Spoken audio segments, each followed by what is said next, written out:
안녕하십니까. 뉴스데스크 원주입니다. 조선왕조실록과 조선왕조 의궤를 직접 만나볼 수 있는 국립조선왕조실록박물관이 완전한 모습으로 문을 열었습니다.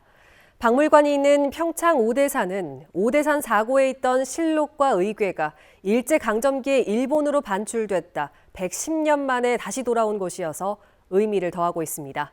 권기만 기자가 취재했습니다. 태조부터 철종까지 25대, 조선왕조 472년의 역사를 시간순으로 기록한 조선왕조실록입니다.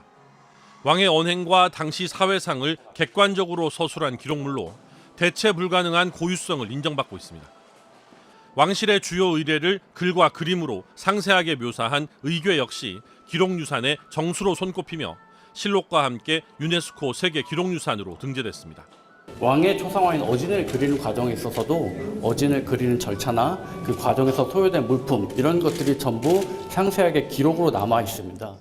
조선왕조실록과 의궤를 직접 보고 체험할 수 있는 박물관이 오대산에 문을 열었습니다. 임진왜란 이후 실록과 의궤를 안전하게 보관하기 위해 건립했던 오대산 사고의 현대판입니다. 실록과 의궤 진본을 직접 볼 수 있을 뿐 아니라 어떻게 만드는지 오랜 세월 변형 없이 어떻게 보관해 왔는지도 보고 체험할 수 있습니다. 지역의 초등학교 학생들을 위해서 저희가 기록문화유산과 왕실문화에 대한 다양한 체험을 제공할 수 있도록 노력할 예정입니다. 일본으로 반출된 오대산 사고본을 110년 만에 원래 자리로 돌려놓은 감동의 스토리도 만나볼 수 있습니다.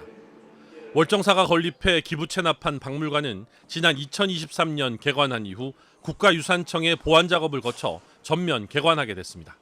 박물관의 전관 개관을 기념해 조선시대 실제 실록과 의궤가 있었던 오대산 사고의 역사와 의미를 되새기는 특별 전시도 마련됐습니다. 박물관에 전시된 실록과 의궤를 제외한 나머지 오대산 사고본은 국립고궁박물관 수장고에 보관하고 있는데 이를 모두 원래 자리로 돌려놓기 위한 보존 연구동 건립도 추진되고 있습니다. MBC 뉴스 권기만입니다. 정부가 비수도권 대학 30곳을 글로컬 대학으로 지정해 1,000억 원대 역대급 예산을 지원하는 사업이 올해도 진행됩니다. 지금까지 18개 대학이 지정됐고 올해 남은 자리를 놓고 대학들이 경쟁을 벌이게 되는데요. 한라대와 상지대, 연세대 미래캠퍼스 등 강원 지역 대학들도 마지막 도전에 나섰습니다. 보도에 윤하은 기자입니다. 글로컬 대학 30사업에 세 번째 도전장을 내는 한라대. 기존의 모빌리티 중심 전략에 철도 분야를 결합한 발전 모델을 컨셉으로 잡았습니다. 대학이 갖고 있는 연구, 교육 역량을 동원해 철도 모빌리티 인재를 키우고 지역 산업 구조의 고도화를 꾀합니다.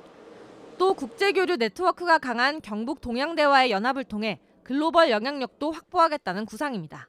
단순히 대학 간의 연합 개념이 아니고 지역과 세계를 잇는 그리고 그를 통해서 초연결형 모빌리티 교육 플랫폼을 구성하고자 하고 있습니다. 상지대는 인구 감소, 고령화 등 사회가 직면한 문제를 해결하는 대학의 역할에 주목했습니다. K-팝, K-뷰티, K-푸드 등 한류팬, 한인 기업 종사자, 한인 동포들을 대학으로 유치하고 고령 친화 대학으로 변모해 활동적인 고령자를 늘려 개인의 자아 실현은 물론 사회적 자산으로 삼겠다는 계획입니다. 한류비드 AI로 이렇게 해서 각 개개인의 관심 분야를 이제 충족시키는 물론이고 개개인의 어떤 역량을 키우고 경쟁력을 키우자. 연세대 미래캠퍼스도 보건의료 특화 비전을 더욱 고도화하고 있습니다. 헬스케어 전문성을 바탕으로 지역 의료기기 산업의 AI 대전환을 주도하고 지역의 열악한 의료 접근성을 해소해 건강한 지역사회, 나아가 건강한 지구촌을 만드는 데 기여하겠다는 목표입니다. 가톨릭 관동대도 글로컬 대학 지정에 첫 도전장을 냈습니다. 강원 영동 지역에 적합한 산업을 육성하는 데 중추적 역할을 하고 인재 양성과 산학 연계를 통해 지역과 함께 성장하는 대학을 구상하는 것으로 알려졌습니다. 강원도에서 글로컬 대학 사업에 선정된 곳은 2023년 1차 지정 때 강원대와 강릉원주대 통합 모델, 한림대학교, 그리고 지난해 2차 지정 때는 한 곳도 없었습니다. 학생 수 감소와 지역 소멸로 존폐 위기에 처한 지역 대학들이 글로컬 대학 30사업에 사활을 걸고 있는 가운데 마지막 선정 결과는 빠르면 다음 달 예비 지정 결과부터 나올 전망입니다. MBC 뉴스 윤하은입니다. 더불어민주당이 오늘 중앙당 선거대책위원회를 출범한 가운데 이재명 대선 후보가 5월 2일부터 4일까지 강원을 찾습니다. 이번 방문은 지난 대선 민생버스처럼 경청 투어 형식으로 진행되며 5월 2일과 3일은 접경 지역과 동해안을, 4일에는 영월과 제천 등을 방문합니다. 민주당 강원도당은 5월 9일 강원 선거대책위원회를 출범할 예정이며 원주에서도 오는 6일과 7일 갑, 을 선거구 각각 선대위 출범식을 갖습니다. 강원도가 1차 대선 공약을 구체화해 2030 미래전략 과제를 발표했습니다. 미래전략 과제는 61조 원 규모로 8대 분야, 32개 공약 과제, 115개 세부 사업으로 구성됐습니다. 주요 사업은 GTX-D와 원주 만종 연결선의 조기 착공, 더 아트 강원 콤플렉스 국비 지원, 국립현대미술관 분관 유치 등입니다. 대선 공약 추진단은 공약 과제를 정당과 후보 캠프에 전달하고 공약이 이행되도록 실행 방안을 마련할 계획입니다. 강원 접경 지역의 수건 사업인 포천 철원 고속도로 건설 사업이 정부의 예비 타당성 조사 대상 사업으로 선정됐습니다. 함께 예타 대상 사업으로 신청했던 원주 만종역 연결선은 선정되지 못했습니다. 김세정 기자가 보도합니다. 포천 철원 고속도로는 경기 포천 신부갈시에서 강원 신철원 IC까지 연결되는 24km 구간입니다.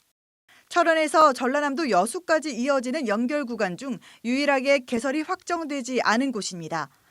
그런데 이 사업 추진 7년 만에 정부의 예비 타당성 조사 대상 사업으로 선정됐습니다. 정부가 사업 필요성을 인정한 것으로 해석됩니다. 예타에 선정이 됐다는 것은 타당성만 입증이 되면 포천 철원에 정부가 재정을 투입할 의사가 있다. 이렇게 이해하시면 되고요. 포천 철원 고속도로는 2030년 착공을 목표하고 있고 총 사업비는 1조 3,305억 원에 달합니다.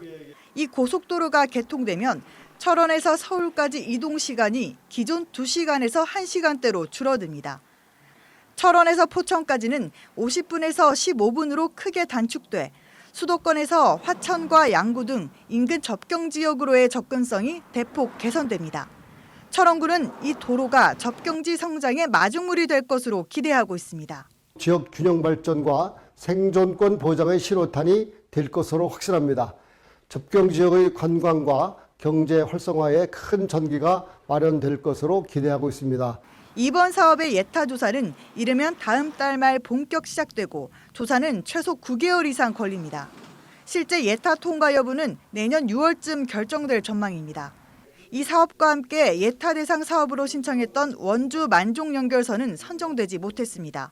강원도는 제5차 국가철도망 구축 계획에 반영될 춘천 원주 간 철도 사업과 연계해 다시 추진한다는 계획입니다.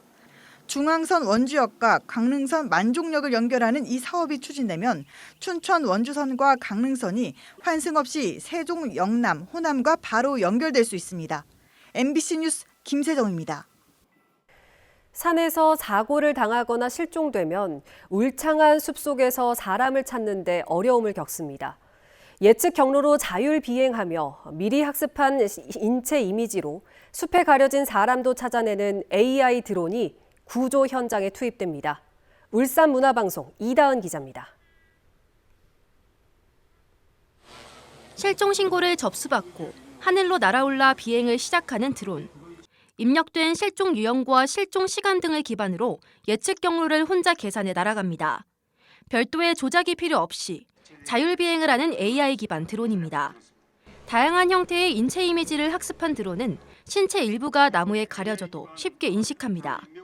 구조대는 실시간 전송되는 영상을 지켜보다 구조 대상자가 식별되면 곧바로 현장으로 출동하면 됩니다.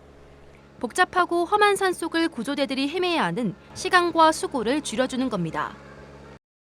아무래도 숲풀에 가려 있거나 야간에는 저희들이 출입하기가 어렵기 때문에 발견하기 어려웠는데 이번 AI 드론은 신체 부위의 50%만 탐지되면 발견할 수 있고 최근 5년간 울산에서만 매년 400건이 넘는 산악사고가 발생했는데 절반 가까이가 실족이나 조난 등 구조 위치를 찾기 어려운 사고였습니다. 헬기는 최소 300m 이상에서 비행을 해야 하고 일반 드론은 사람을 식별하기가 어렵지만 AI 기반 드론은 현장 가까이를 날며 똑똑하게 사람을 찾아낼 수 있습니다. 적외선 카메라가 장착돼 야간에도 실종자 수색이 가능합니다. 언제 어디서든지 사람이 있는 경우라면 우리가 찾을 수 있도록 하는 것이 가장 중요하다고 판단해서 이 AI 드론에는 그러한 학습 데이터가 이미 다 탑재되어 있다라고 할 수 있습니다. AI 기반 드론이 산악 실종자 구조에 투입되는 건 전국에서 처음입니다. 앞으로는 도심과 바다 등 다양한 환경에서 수색할 수 있도록 학습 데이터를 늘려나갈 계획입니다. MBC 뉴스 이다은입니다. 원주시 의회가 1,800억 원이 증액된 1조 8,500억 원 규모의 1차 추가 경정 예산을 확정했습니다. 확정된 예산에는 문화도시위원회에서 삭감됐지만 예산결산특별위원회 심의에서 살아난 2억 8천만 원 규모의 원주 시민체육대회 예산이 그대로 반영됐습니다. 김지현 의원은 5분 발언을 통해 일회성 행사에 너무 많은 예산을 쓰는 게 맞는지 원주시 대중교통 패스 사업 등을 고민하는 게 나을 것이라고 밝혔습니다. 광문근 의원은 5분 발언을 통해 원주시가 소초면에 치악산면 명칭 변경에 미온적으로 대처하고 있다며 지명 변경 위원회 개최 등 적극 나설 것을 촉구했습니다.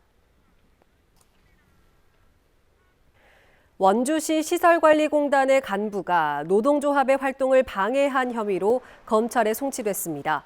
고용노동부 원주지청은 2022년 해당 간부가 민주노총 산하 노조의 교섭권 박탈을 위해 환경미화원들의 특정 노조 가입을 유도했다고 판단했습니다. 해당 간부는 특정 노조 가입 내용이 담긴 문자 메시지를 일부 미화원들에게 보낸 사실관계는 인정하는 것으로 알려졌습니다.